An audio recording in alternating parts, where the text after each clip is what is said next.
Oh, real life. Okay, we're live. So, good afternoon, everyone. My name is Amy Columbus. I'm going to be asking you a couple questions today. If you could go, starting with Greg, and introduce yourself, a little bit about yourself, connections with DC, connections with Ripon, that'd be great. Sure. My name is Greg Peterson, Ripon College graduate in 1978. 25-year Army career. After that, as I was finishing up in the DC area the last 5 years there, then spent a couple years with Lockheed Martin, and after that 11 years with a defense consulting firm, and actually now I'm an Audubon Master Naturalist there in the DC area with the Audubon Naturalist Society. I think that's a good start. My name is Sophia, and I graduated in 2014, so a little bit of a young one here. But I am a paralegal in Washington, D.C. I specialize in international trade and business law. My time in D.C. has been awesome, full of opportunity, and I look forward to talking to you guys about it. But my time at Ripon was also neat. I had a lot of experiences, a lot of cool groups that I was a part of. So yeah, that's me in a nutshell. Great. I'm Brad Hanatsky. I graduated class of 2015. Pretty engaged on campus. I was involved with the center, a few different groups like IR Club, and now I'm out in DC. I'm a graduate student at the Institute of World Politics.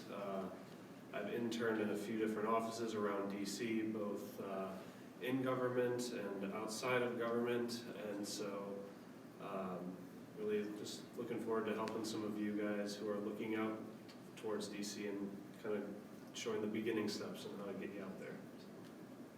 My name is Nick Krieger. I graduated from Ripon in 2009. I'm presently an employee at the Wisconsin State Capitol in Madison, but I spent about 5 years of my early career in Washington, D.C. as well. Went to graduate school at Georgetown and then worked for several years for a nonprofit agency there. My wife and I moved back in 2014 to Wisconsin. Be happy to talk about, to take questions and talk a little bit about life in D.C. and graduate school experience and some of the nonprofit work as well. Good afternoon, Andy, friends. My name is Drew Davis. I graduated in 2007 from Ripon, and after taking a year in the workforce, went down to Texas A&M, Bush School of Government for graduate school in international affairs, focused on national security and intelligence, and took that out to Washington, D.C. to join the national security sectors. I worked across a series of agencies so far, notably the National Counterterrorism Center, National Security Council staff, and the White House Situation Room.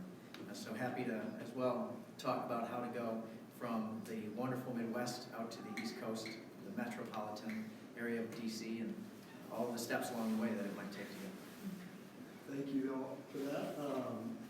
Our first question is, how does Ripon help your career? How did the Ripon experience change who you are, and how has it made you more applicable to jobs in DC, or to just experiences in general pursuing your career?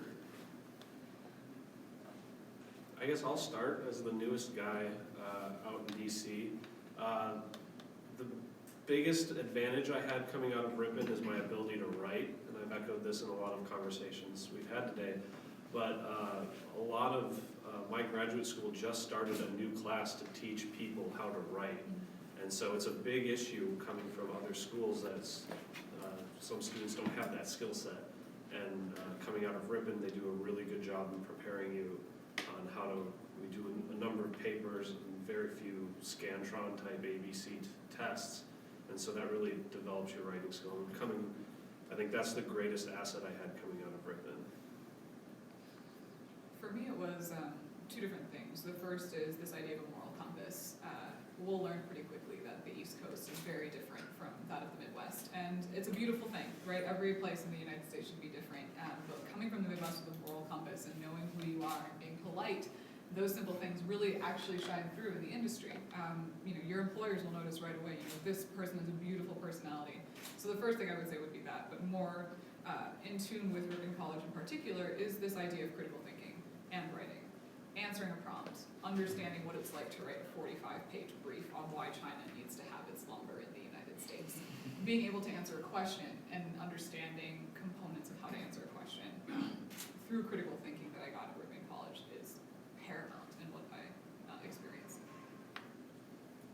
I would echo Sophia's sentiments as well as Brad's. The writing, top skill for me coming out of Ripon College. 30 papers a semester on average. It was incredible, and not just writing the paper, but then defending those points to your professors, to your peers, standing by them, defending them, but also not being intellectually rigid enough to not change your position when better, more informative information came along. And being able to be a little malleable in the working world is very important.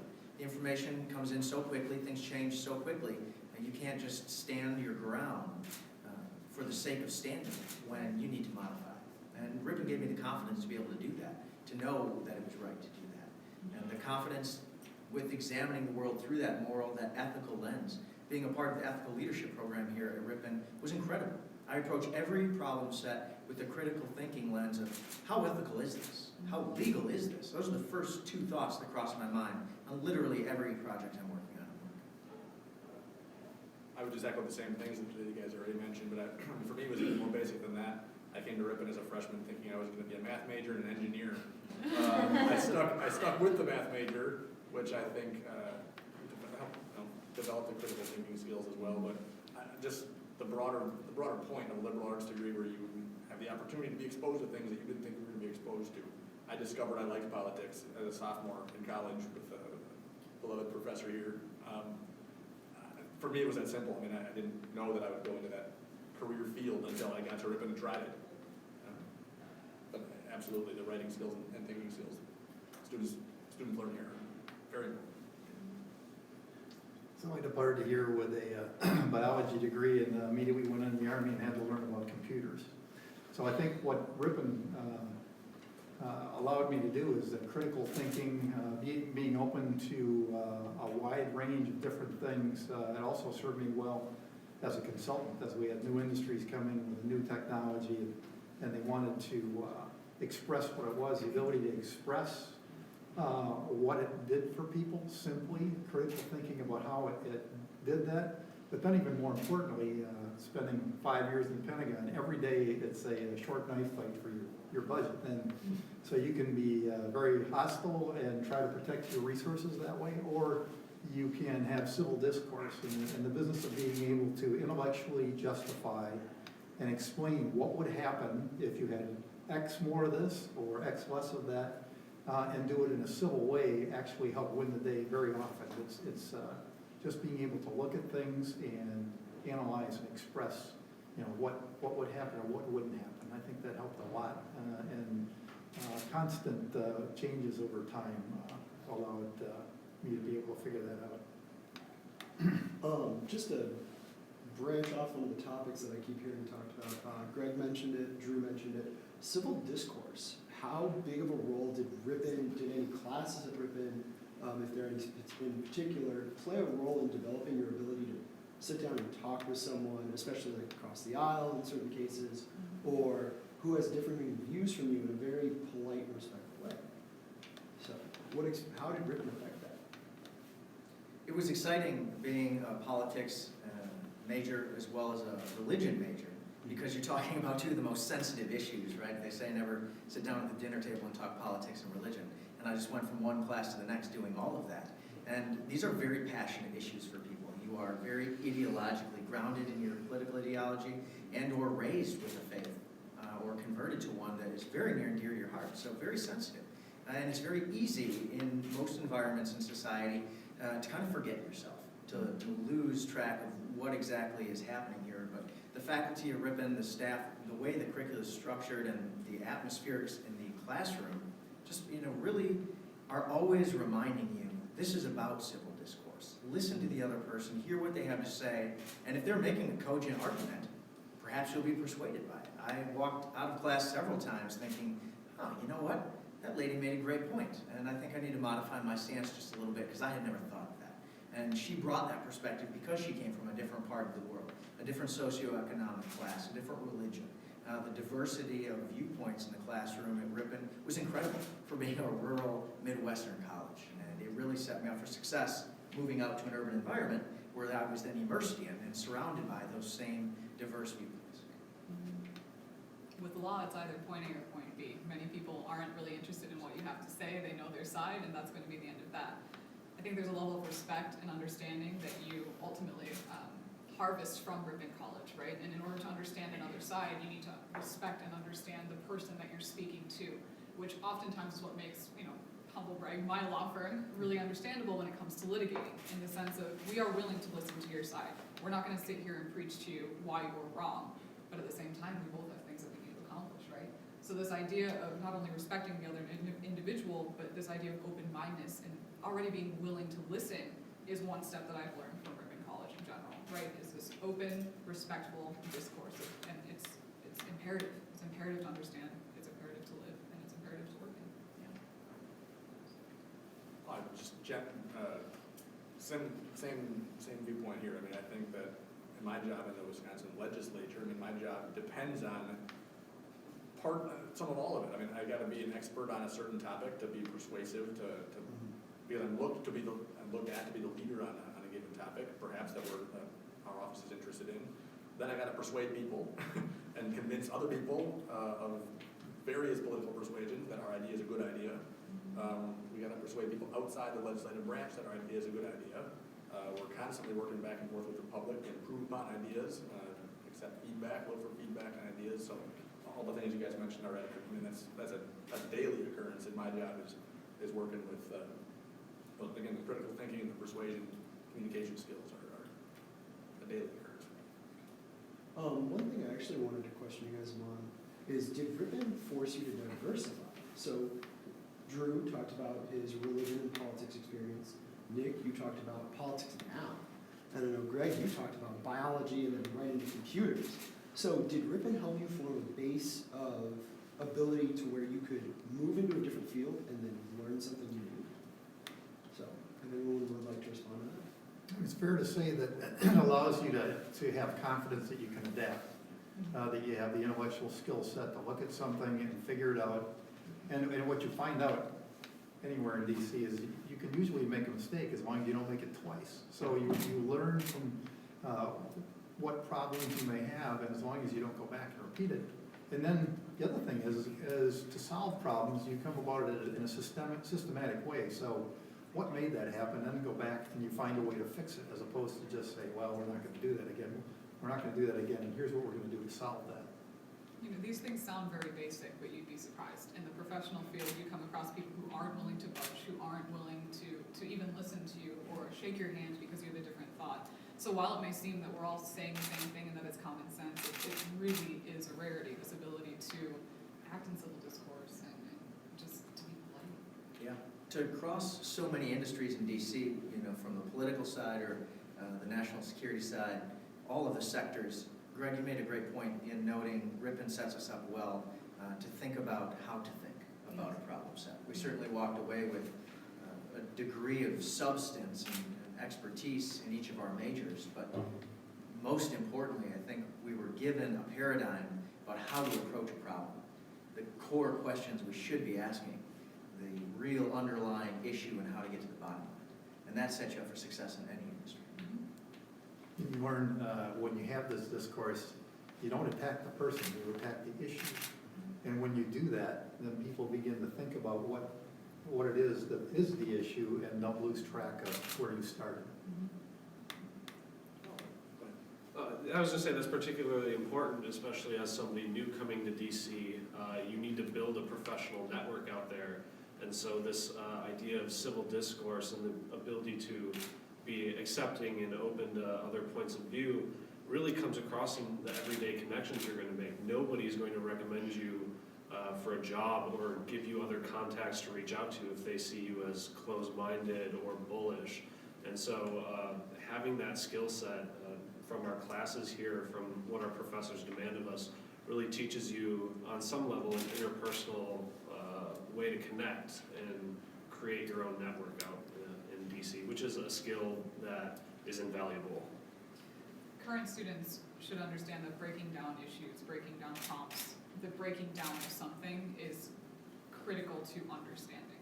And if you don't do that already, may it be in a writing prompt, may it be in anything that you do in life, any sort of problem, you ought to start doing that, right? Because this idea of breaking down something in order to understand it further or another side is something that's grounded in this institution's ability to teach students. And so you can practice this anywhere, academics, personal life, break down the issue and learn how to do it.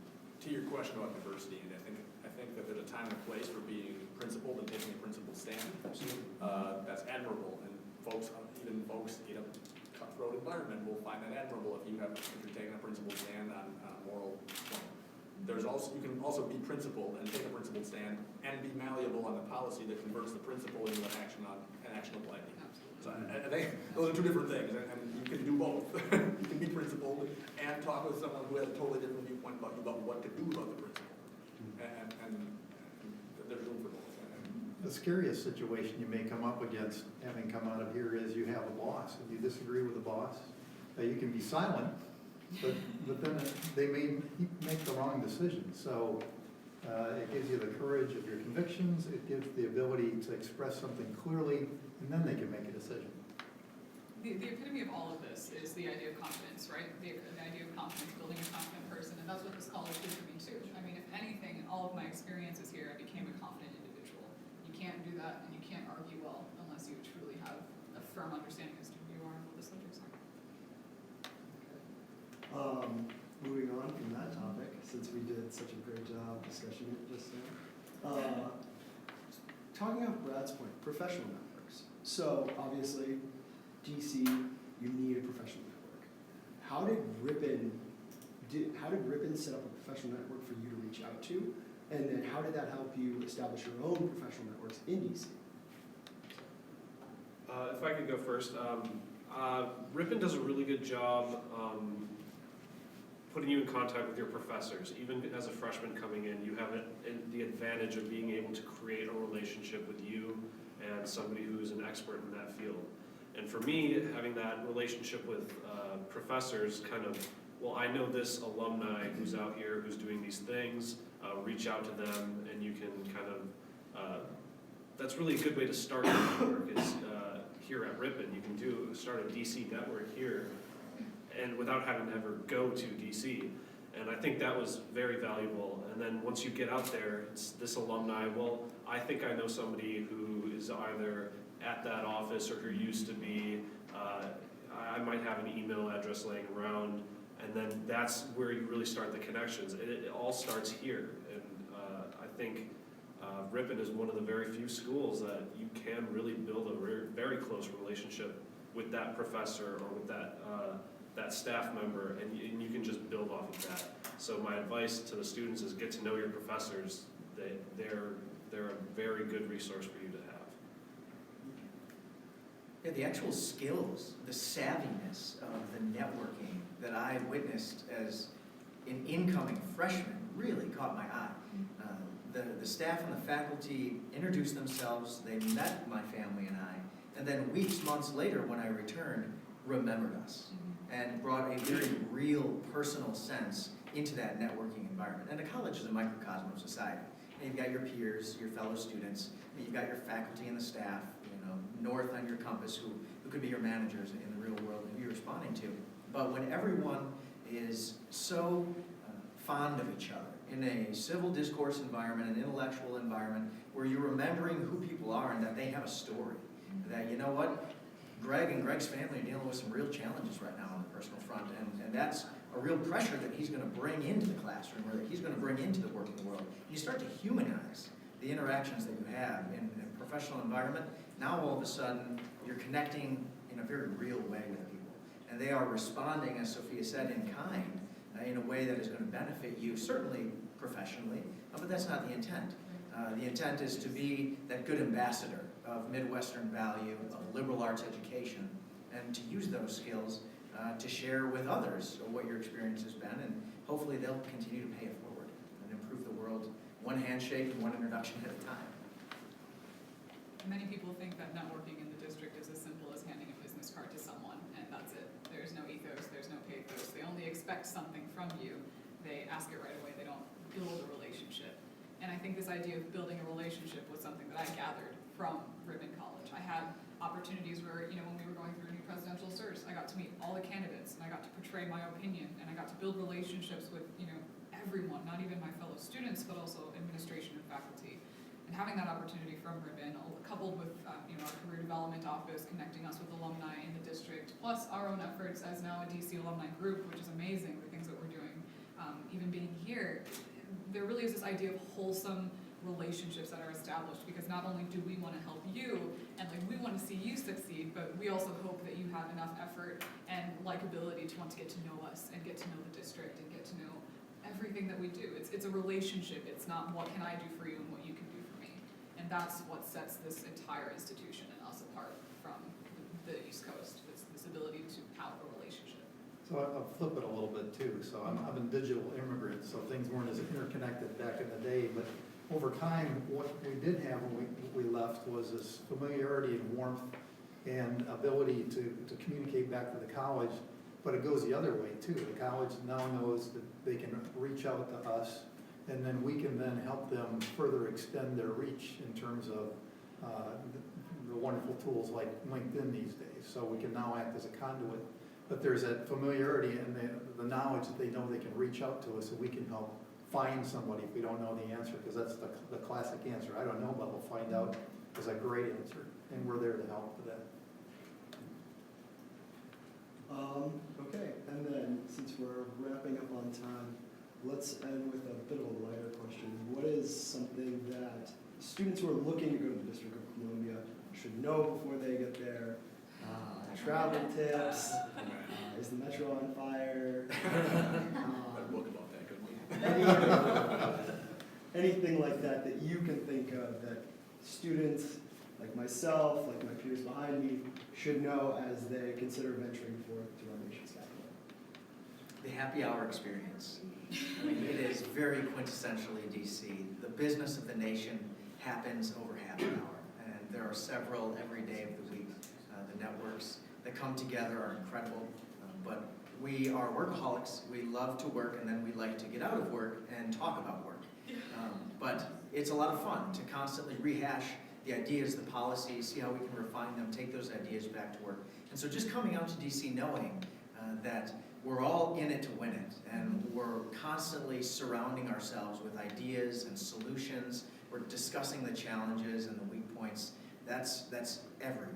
And you have to be comfortable and willing to live in that environment because it's omnipresent.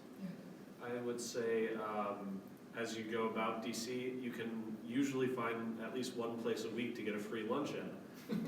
If you keep your eyes open, there are tons of think tanks, embassies. There's always events going on, and a lot of them have free food. And so, if for nothing else, you can go to some place and get free food. But the amount of events from we're going to discuss cyber issues.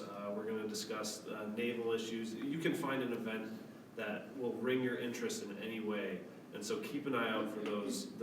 Most of them are free and open to the public. And so keep an eye out for those type of events. I think possibly our nation's greatest national security secret is that the country is run by 25-year-olds chugging coffee at Red Bull. Folks would be surprised. The staffers and the mid-level folks have a lot of sway in what goes on in DC. We make a lot of DC here today, and that's good. But I mean, it's another city with a lot of young people in it, and it's not that different from Wisconsin. A lot of confident, smart people running around. And Ripon grads are confident, smart people. You shouldn't be intimidated. It's another piece of our own country. People just like us. People in DC are from everywhere. They're from Wisconsin. Yeah. They're from the Midwest and both coasts, and you fit right in. Even for someone I'd hardly been out of Wisconsin, met new friends and fit right in. So You met new friends and fit right in because you were a kind individual too. sure. And there, DC, contrary sometimes, like on a very primitive level, DC is very different than Wisconsin. You just attract the right people when you are in DC, and that's why we're able to say that we've made good friends, we've made good connections. But like I said, on a very primitive level, there are two things that you need to do. The first is to be confident in yourself. You need to realize that the institution that you came from and the lessons that you learn and the things that you know are valuable, because you're going to have millions of people tell you that your opinion is wrong. You're going to have thousands of people tell you that the way you're acting is wrong. But if you're able to stand up and say in a very, diplomatic way, this is what I think, this, that, and the other, no matter personal or work, you have to be confident in yourself. The second do not be afraid to rely on the people that you know. Even though we haven't talked in 6 months, I still give Brad a hug and I say, congratulations on your engagement. Like, it's so good to see you. I mean, everyone on this stage, including everyone in the district, we are family. We are a Ripon family. And take advantage of those people in a sense that you have a relationship, you have a friendship. You can always rely on these people. And that is how you survive anywhere outside of Wisconsin and Ripon College. You hold the people who you hold dear to close to your heart, and you rely on them. So it's been said already, but it is a tremendous city for young professionals there. It is a high density inside the city limits there of young professionals. It's conducive, but they're also workaholics. It really demands a lot of you in your job. So you'll be able to do it for a time, but there'll be a time when you want to disconnect and relax, because these internships will be rich on experience, but they're also very demanding on the job, and you'll need to be ready to put in the dollars for that. That's such a good point to make. Just also work-life, I don't even know the term, work-life balance. Balance, that is the word, balance. You There's need a to reason you understand don't balance. What is the term? Work-life balance. You know, do things for yourself, go to yoga class, you know, go and hang out with Greg and his birds for a little bit. Like, you gotta enjoy life too. Don't let work get to you too much. Okay, that's all the time we have today. So thank you for being here. Thank you for meeting the students, and thank you all for your time. Thank you. Pleasure.